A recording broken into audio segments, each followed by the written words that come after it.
আসলে এই সিয়াম সাধনার মাস, এই পবিত্র রমজান মাসে আপনারা জানেন ধনী গরিব সব বৈষম্য, কোনো বৈষম্য না রেখে সব মাগরিবের আজানের শেষে এক কাতারে সবাই ইফতার করেন।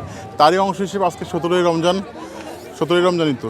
রমজান আজকে এই 2 নং ও 3 নং ওয়ার্ডের বিশেষ করে মা বোনদের সম্মানে আজকে বেগম খালেদা জিয়ার রুহের মাগফিরাত কামনায় এই 2 ও 3 নং ওয়ার্ডের মা বোনদের সম্মানে আজকের এই ইফতারে তাদের সাথে একসাথে শরীক হওয়া, আমার মা বোন এবং চাষিদের সাথে, এটাই সার্থকতা। এবং রমজানের ফজিলত, রমজানের যে মাহিত্য, যে ধনী গরিব বৈষম্য সব ভেদাভেদ বলে এক কাতারে দেখেন, এখানে কোনো ভেদাভেদ নেই, এখানে সবাই একসাথে ইফতারের জন্য আজকে সমবেত হয়েছি, এটাই উদ্দেশ্য, তাছাড়া কোনো এবং আল্লাহ সন্তুষ্ট লাভের উদ্দেশ্যেই আজকের এই ইফতার।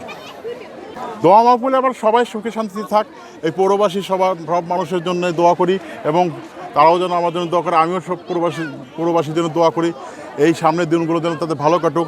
এই আমাদের বর্তমান প্রধানমন্ত্রী তারেক রহমান, যিনি ক্ষমতাভার নেওয়ার পরে আপনারা দেখেছেন দেশে শান্তির যে সুবাতাস নিয়ে, যে শান্তির লক্ষ্যে, যে মানবিক বাংলাদেশ গড়ে তোলার লক্ষ্যে যিনি যে উদ্যোগ নিয়েছেন, সেই বাংলাদেশ গড়ার লক্ষ্যে ত্বরান্বিত হোক, এটাই আমাদের চাওয়া।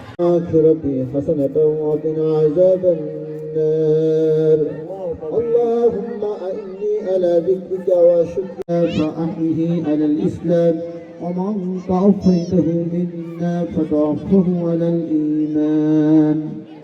পূর্ব মুহূর্তে ইফতারি সামনে করে আপনারা শাহী দরবারে ভিখারির ন্যায় দুখানা হাত উত্তোলন করেছি।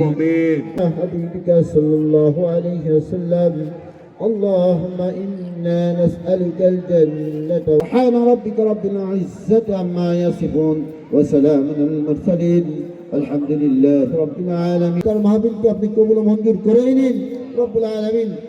ইয়া আল্লাহ আরিফুল ইসলাম, ইয়া রব্বুল আলামিন, আমরা যারা আপনার শাহী দরবারে হাত উত্তোলন করেছি, আমাদের কারো মা জানি নাই, যাদের পিতামাতা দুনিয়া ছেড়ে গহীন কবরে যাত্রী হয়েছেন, রব্বুল আলামিন সকলের পিতামাতাকে আপনি মাফ করে দিন। সকলের জেলা ছাত্র দল তার পক্ষ আহ্বায়ক তার পক্ষ থেকে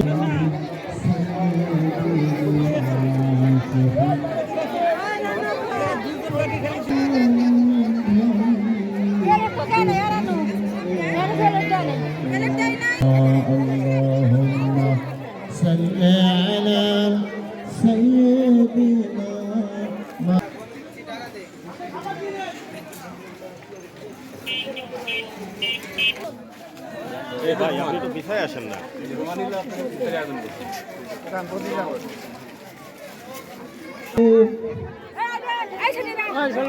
والذين كفروا وبئس المصير।